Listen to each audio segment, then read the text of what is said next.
Sobre esse assunto, esclarecer aí as principais questões, a gente está agora na linha com a Maria Carolina Gontijo, que é consultora tributária e professora do INSPER. Maria Carolina, muito obrigado pela sua participação aqui no Show da Notícia. Boa noite. Boa noite, Guilherme. Boa noite a todo mundo. Espero contribuir aí para ajudar a tirar algumas dúvidas. Com certeza, até porque, como eu mencionei, a gente está na reta final, então quem está nos ouvindo pode aproveitar esse restinho de sábado e também o domingo para fazer a declaração do imposto de renda, porque o prazo para a entrega final é no dia 31 de maio, ou seja, terça-feira agora. A Isaura Ferreira, nosso ouvinte, está dizendo aqui que já entregou, conferiu, está tudo certinho, mas o balanço atual da Receita Federal indica que ainda tem muitos brasileiros que precisam fazer essa declaração.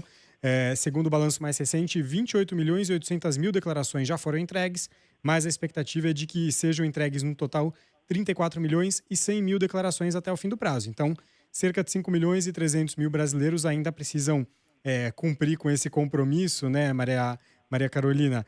Por isso eu queria te perguntar, começar te ouvindo, quais são as dicas gerais para quem está nessa situação, em cima do prazo? Talvez a pessoa ainda não tenha conseguido juntar toda a documentação que ela precisa para fazer essa declaração. O que você sugere, o que você traz de dicas sobre como começar? O que pode ajudar o nosso ouvinte a não perder o prazo nessa altura do campeonato que a gente está? Então vamos lá, Guilherme, vamos lá, vamos tentar ajudar as pessoas. É um programa bem simples, o programa da Receita Federal, ele é um programa bem simples, mas isso não quer dizer que a gente pode deixar tudo para a última hora, né? O brasileiro gosta de se atrasar com calma, então a gente não pode deixar tudo para a última hora. São muitos documentos, e por mais que o programa seja super amigável, tenha uma interface tranquila, de todo mundo lidar, é bem importante a gente ficar atento a muitos detalhes, especialmente, por exemplo, os rendimentos, colocar os rendimentos no local certo. Existem o que a gente chama de fichas, então, que são os rendimentos tributáveis, aqueles rendimentos que têm tributação exclusiva, aqueles, então, que não são tributáveis, rendimentos isentos. Separar isso é muito importante. E o mais importante também é para quem tem, por exemplo, dependentes. Então, é preciso ficar muito atento que quem for declarar algum dependente, não esquecer de declarar também a renda desse dependente, se é que ele tem alguma. Então, por exemplo, alguns pais colocam os filhos que estão na universidade, isso pode ser feito até quando o dependente tem 24 anos. Mas aí esse filho que está na faculdade já tem, por exemplo, também um estágio, recebe uma bolsa de estágio. Essa bolsa de estágio, se o filho for declarado dependente, tem que ser declarada também. Então, são pequenas coisinhas que a gente precisa sempre ficar atento para a gente não correr o risco de deixar nada para trás. Então, por mais que o programa seja simples, é bom fazer isso com calma, tirar aí uns dias, mas, por exemplo, também, se ficar muito em cima da hora, não conseguiu toda a documentação tem também, tentar fazer isso da melhor maneira possível, o mais completo possível, e transmitir, se for o caso, depois retificar e complementar alguma informação que estiver faltando. O importante é entregar de alguma forma. Eu ia até te perguntar sobre isso, viu, Maria Carolina? Essa é uma dica que a gente pode destacar por aqui. Quem já souber que não vai conseguir, se enrolou, não vai conseguir terminar toda a declaração a tempo, que eu reforço é até terça-feira agora, dia 31 de maio. A dica é, de fato, entregar a declaração parcialmente preenchida, né, o máximo possível, mas depois tem que fazer a retificação, é isso? Quais são os pontos positivos e quais são os alertas, de se fazer isso? Então, hoje quando a gente fala na declaração, a gente tem tudo muito automatizado. Hoje a gente não tem mais aquela coisa da Receita Federal, por exemplo, não enxergar algum rendimento ou não enxergar algum pagamento. Porque ela tem N outros programas que outras pessoas preenchem e dão essa informação para ela. Então, ela consegue cruzar esses dados de uma maneira muito fácil. Então, se você, por exemplo, não colocou algum rendimento, porque ou você não pegou o informe ainda, não conseguiu chegar, extraviou do correio, não chegou na sua casa, você ainda não lançou isso, no momento que você preencher a declaração incompleta, isso vai constar como uma pendência lá na Receita Federal. E essa sua declaração vai quase que instantaneamente para vamos dizer assim, um local separado, assim, você precisa completar. Então, existem pendências na sua declaração. O importante é fazer isso o mais rápido possível. Entregar para cumprir o prazo, mas também não entregar e esquecer e fazer isso lá no final do ano, não. É entregar, é sempre uma dica, igual a gente está falando, Guilherme, sempre uma dica muito boa, mas conseguir completar o mais rápido possível. E hoje é possível a gente acompanhar esse andamento da declaração no portal ECAC. Então, para quem estiver escutando a gente, entra no site da Receita Federal do Brasil, isso é muito fácil, coloca lá, você já vai conseguir identificar o ambiente do ECAC. E o ambiente do ECAC você tem duas maneiras de entrar.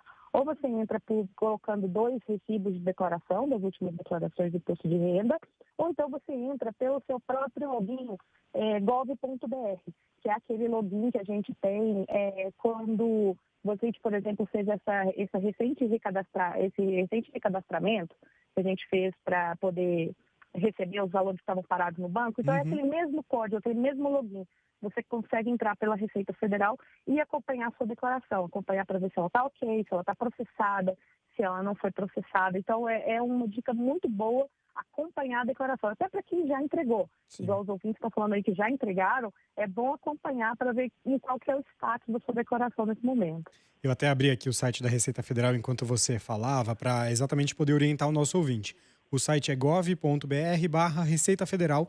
Receita Federal se escreve tudo junto aqui nesse caso. E aí tem uma parte inicial ali, um carrossel com algumas informações, mas descendo um pouco a página tem 4 quadrados. O terceiro desses quadrados já é o portal ECAC, que a Maria Carolina mencionou. Então, precisando, querendo acompanhar o status da sua declaração, basta fazer esse passo a passo que eu mencionei aqui, que você já chega lá. Maria Carolina, você mencionou um tópico que eu ia te perguntar, se eu entendi bem, tem a ver com o que eu ia te perguntar, me corrija se não for isso, que é a ampliação da declaração pré-preenchida, que é aquilo que você mencionou, que algumas das nossas informações já acabam sendo reunidas automaticamente pela Receita para fazer um pré-preenchimento ali. E esse ano essa é uma das novidades, né? Esse pré-preenchimento foi ampliado para a declaração. Pode explicar para a gente um pouquinho como é que funciona essa opção? Ela é uma solução para agilizar essa declaração dos atrasados e tem pontos de alerta que a pessoa precisa ficar atenta para talvez entrar lá e corrigir algumas das informações, ou tudo que entrar nessa pré-preenchida já costuma estar correto? Olha, essa declaração pré-preenchida é um avanço absoluto para a gente, principalmente para quem tem, vamos dizer assim, poucas fontes, né, de rendimentos, ou até mesmo tem poucos tipos de pagamento, alguma coisa assim. A sua declaração, por exemplo, como é o caso de servidor público que tem trabalho exclusivo, vai vir praticamente preenchida essa declaração. E isso adianta bastante para quem, especialmente para quem está atrasado. Mas é preciso ficar atento e conferir exatamente se o que está lá é o que está realmente no seu informe, é o que está correto. Porque o que pode acontecer? Do mesmo jeito que a gente erra na hora de preencher a declaração, pode haver erros da fonte pagadora, de quem informou aquilo ali para a Receita Federal. E isso não é tão incomum, tá? Isso acontece, não é tão incomum. Então, por exemplo, a fonte pagadora coloca que te pagou ou que você recebeu um rendimento que, na realidade, você não recebeu. E isso a Receita Federal fica enxergando lá como se fosse verdadeiro, mas que você não tem, por exemplo, você não recebeu toda aquela receita. Nesse caso, o que vai acontecer, e por isso que é importante ficar atento ao ECAC, esse passo a passo que você descreveu, justamente para ver se tem algum tipo de pendência na sua declaração, para você conseguir resolver isso o mais rápido possível. Porque à medida do momento que ela vai aparecer lá que existe uma pendência, você vai ter um canal dentro do próprio ECAC, onde você vai poder estar tudo explicadinho lá, assim que você entrar no ECAC. Se tiver alguma pendência na sua declaração, ele é super didático.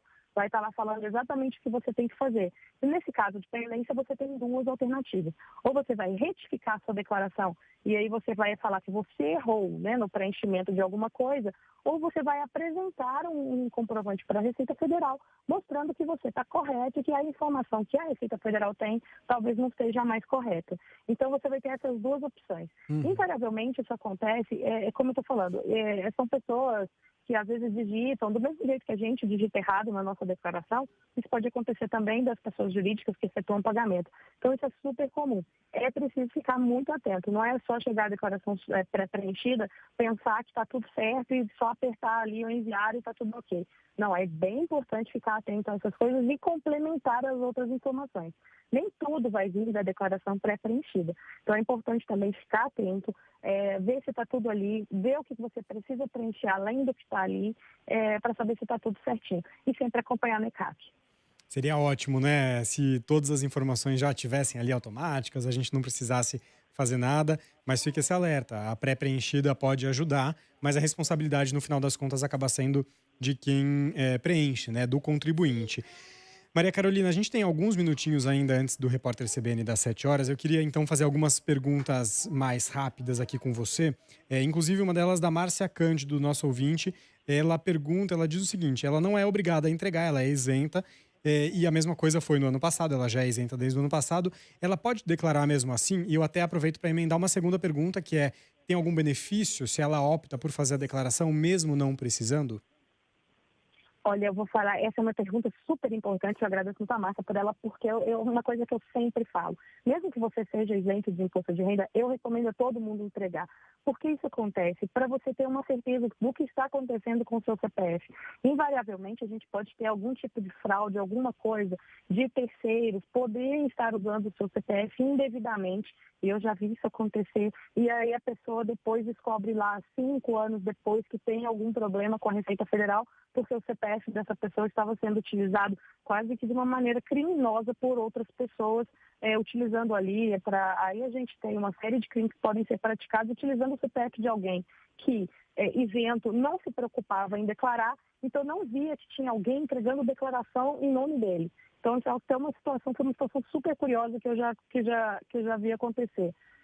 Uma pessoa entregou a declaração em nome dele e depois que ele viu que tinha todo esse problema, ele era isento.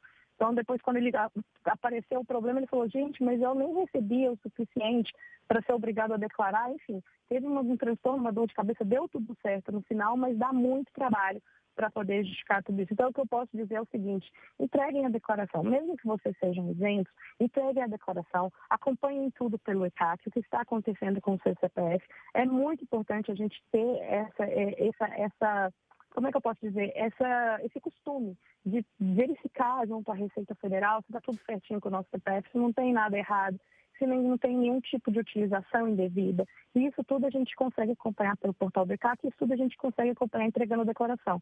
Então, não há nenhum tipo de prejuízo, respondendo a sua pergunta, não há nenhum tipo de prejuízo, nenhum tipo de ganho também.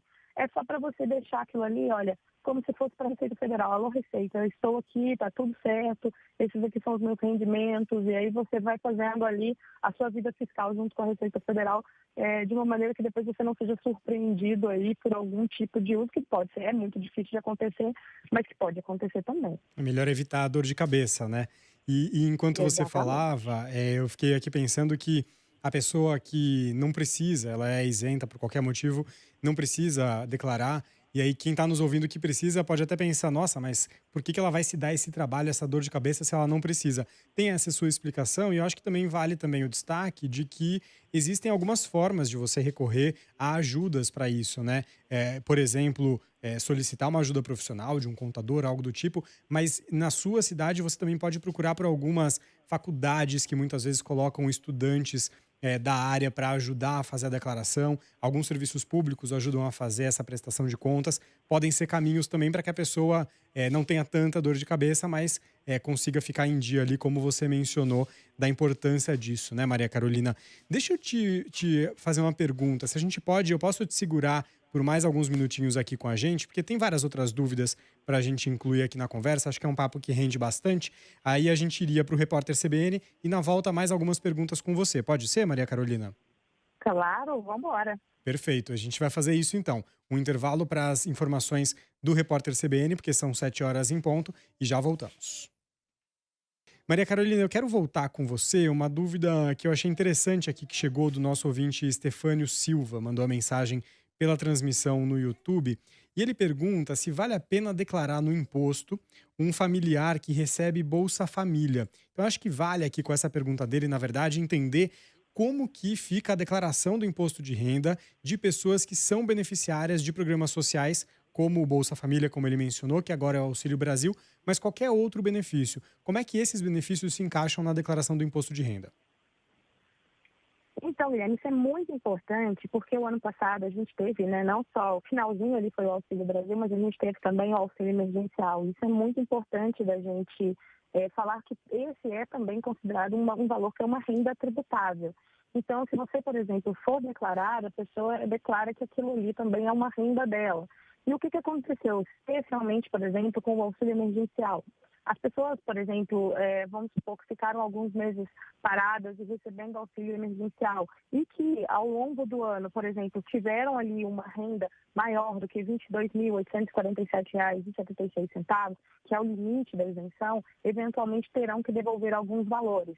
Então, isso é importante também colocar. Então, quando as pessoas colocam assim, tenho que devolver o meu auxílio ou tenho que devolver alguma coisa, especialmente nesse caso. No Bolsa Família não, porque provavelmente, como é o Auxílio Brasil também, né, que é um programa mais de transferência de renda um pouco mais perene, normalmente isso não acontece, mas acontece, por exemplo, com quem teve o auxílio emergencial, que às vezes pode ter acontecido de receber no início do ano e depois a renda voltou ao normal, o que é um pouco difícil, mas pode ter acontecido, e aí a pessoa ultrapassou esse limite. Então é bom ficar muito atento a isso também, porque, especialmente também, por exemplo, com relação a dependentes, e esse é um erro que as pessoas às vezes cometem muito, de esquecer a renda do dependente ou de querer colocar alguém que é dependente, por exemplo, do plano de saúde também. Eu acho que é importante, vale alertar isso daqui também, questão do plano de saúde.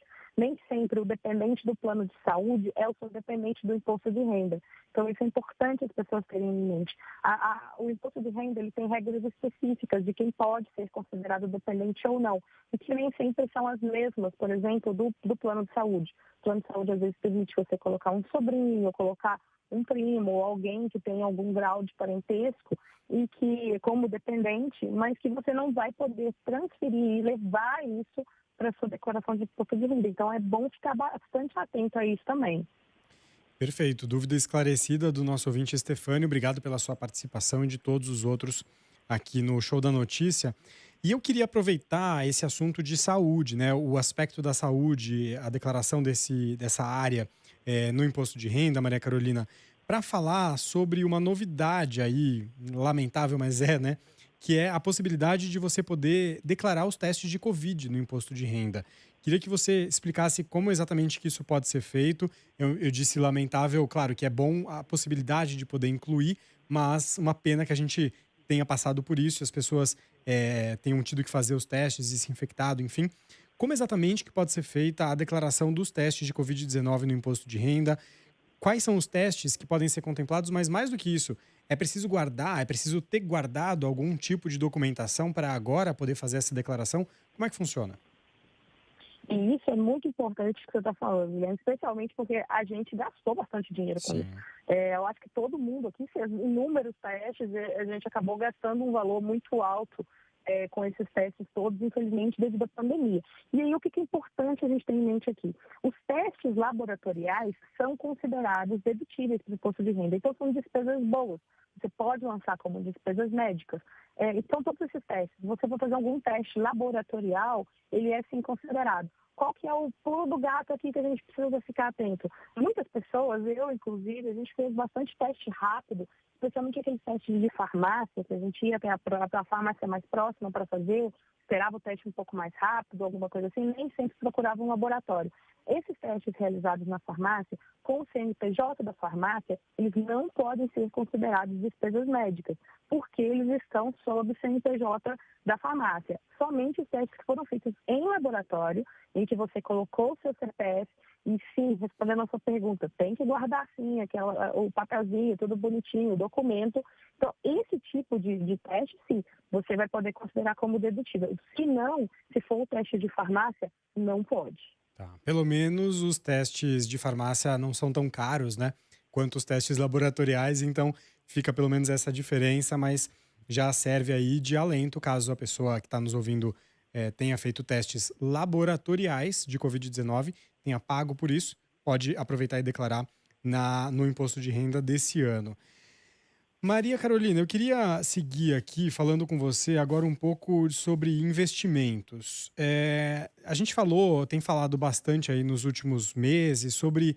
Aí eu vou entrar num detalhe do detalhe, mas acho que é importante da gente colocar aqui dois aspectos. O primeiro deles que eu quero trazer: criptoativos. São aquelas criptomoedas, não só bitcoins, mas NFTs, tokens, que a gente vem acompanhando esse mercado crescendo aqui no Brasil. Ainda é muito de nicho, mas vem crescendo. Eles também devem ser declarados. Quem está nos ouvindo e já investiu nesse segmento precisa fazer a declaração do imposto de renda, incluindo esse tipo de bem? Então, eles são considerados criptoativos, até o momento, aqui no Brasil, são considerados um bem como outro qualquer. É considerado como um carro, como qualquer outra coisa, como um bem que você tenha. Então, se você tem algum tipo de venda ou algum tipo de ganho com relação a isso, vai aplicar a mesma regra de ganho que a gente tem, por exemplo, para um bem como um automóvel, alguma coisa assim. Aquelas vendas até R$ 35.000, você não tem nenhum tipo de ganho nela, né? A gente imagina que você não teve nenhum ganho. É engraçado, Guilherme, que a gente tem esses números da Receita Federal que estão tão defasados já no tempo e que a gente, por exemplo, lida com esses R$ 35.000 há tantos anos que eu já nem me lembro mais. Então, hoje eles estão defasados. Qualquer venda que você vai fazer, por exemplo, especialmente de um automóvel, você vai ter maior do que isso. Então, por exemplo, nesse caso dos NFTs, dos criptoativos, são tratados como se fosse um outro bem qualquer. Então, isso aqui é o mais importante de ter em mente. Mas eu vou pegar um gancho aqui no que você falou para lembrar uma coisa que voltou à moda agora, que é uma coisa que a gente tinha esquecido durante tantos anos, que é o ganho, por exemplo, na venda de automóveis. Porque durante tanto tempo, ninguém apurou ganho na venda de automóveis. Você Pelo comprava um contrário, carro né? zero, É. pelo contrário. Você comprava um carro zero e vendia ele muito mais barato, dali 3, 4 anos depois.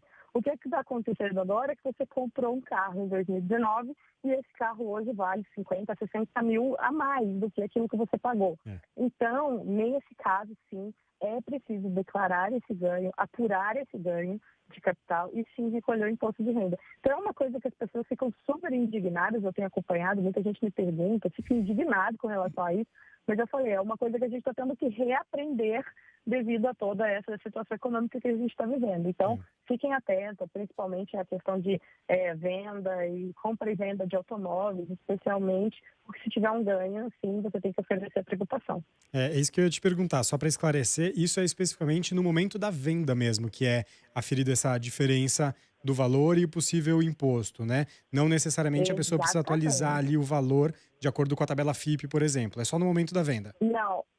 Inclusive, a gente sempre, é importante a gente lembrar isso também, que tudo para a Receita Federal é custo de aquisição, é dinheiro que saiu do seu bolso.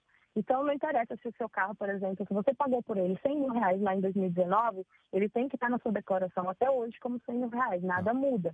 Ele é pelo valor do seu desembolso. E aí eu aproveito até para fazer uma atualização, né? As pessoas também ficam muito confusas com isso, porque quando perguntam, por exemplo, o valor da ação, às vezes você vai declarar uma ação que você tem e você tem que colocar o custo dela de aquisição, às vezes eles perguntam, porque ali na parte da declaração de bens e direitos, vem lá o valor em 31/12/2021.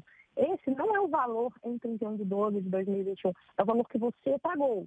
Então, você vai colocar ali não o valor que a ação valia em 31/12/2021, e sim o valor que você pagou por ela e que ela estava com você até 31/12/2021. Então, sempre a gente precisa ter em mente isso. A Receita quer saber o que você tirou do seu bolso, sempre o que saiu do seu bolso.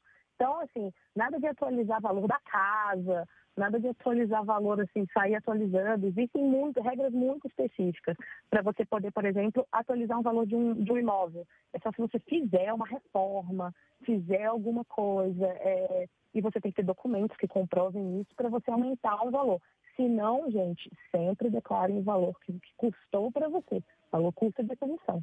Isso se aplica também, Maria Carolina, para investimentos no exterior, porque o ano de 2021, apesar de toda essa. Eu ia falar que apesar de toda a crise que a gente vive e viveu ali já desde o ano de 2021, mas também muito por conta dessa crise, muitos brasileiros foram investir no exterior, né? Houve um recorde de investimentos de brasileiros no exterior. Como é que fica esses investimentos feitos fora? Também precisam ser declarados dessa forma que você mencionou? Ou existe alguma especificação exatamente por terem sido feitos no exterior? A especificação aqui vai mudar apenas quando for dinheiro de origem do exterior, ou seja, você recebeu em dólar e manteve lá fora, aí você considera o valor dele em dólar. Mas se é um dinheiro que você está aqui no Brasil e, por exemplo, vamos supor, eu comprei um imóvel em Miami, que seja um apartamento em Miami no valor de US$ 100.000.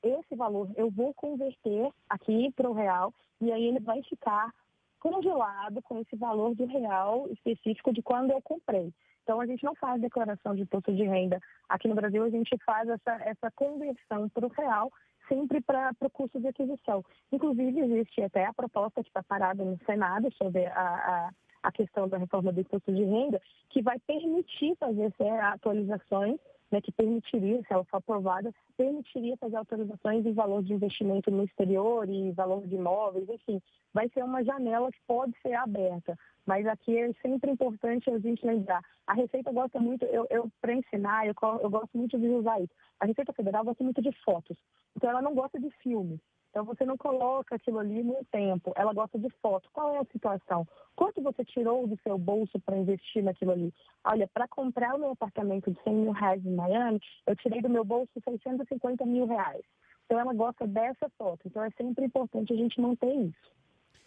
Perfeito, maravilha. Maria Carolina Gontijo, consultora tributária e professora do INSPER, muito obrigado pelos seus esclarecimentos aqui no Show da Notícia. Deu para tirar muita dúvida, aprofundar bastante aqui. Certamente, talvez os nossos ouvintes até nem tinham pensado em alguns dos aspectos. Espero que ajude esses 5 milhões de brasileiros que ainda precisam declarar o imposto de renda até terça-feira. Muito obrigado pela sua participação, viu? Boa noite.